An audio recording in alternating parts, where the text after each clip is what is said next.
about to board my flight for San Salvador. U.S. Senator Chris Van Hollen of Maryland said on Wednesday he was flying to El Salvador to check on a wrongly deported man and discuss his release with officials there.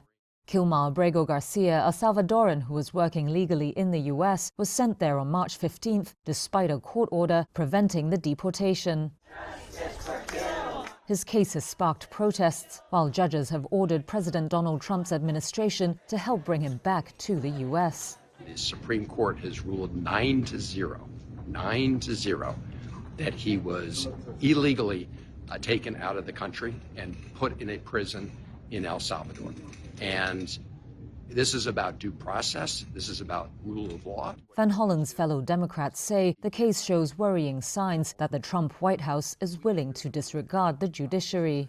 It comes as lawyers representing Venezuelans sent by the U.S. to an El Salvador prison say their clients are being denied access to attorneys and contact with the outside world.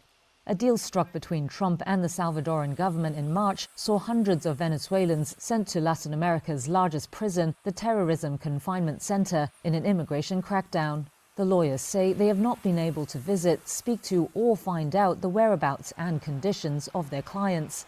They say they have also only been able to gain the clients' identities through leaked information. Private attorneys paid for by the families of the deported have filed writs of habeas corpus at El Salvador's Supreme Court. That's to try and compel the government to justify the Venezuelan deportees' detention or release them. Jaime Ortega, whose law firm is representing dozens of them, told Reuters he has received no response to any of those petitions. Salvadoran rights group Crystal Sal is preparing habeas corpus claims for more than 100 Venezuelans.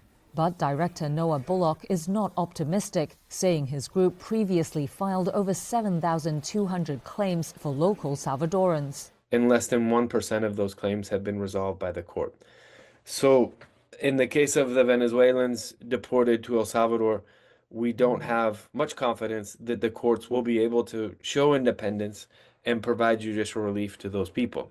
Salvadoran President Nayib Bukele, who visited the White House on Monday, has overseen the removal of his country's Attorney General and all 5 Supreme Court judges who were replaced by loyalists. El Salvador's presidency did not immediately respond to requests for comment.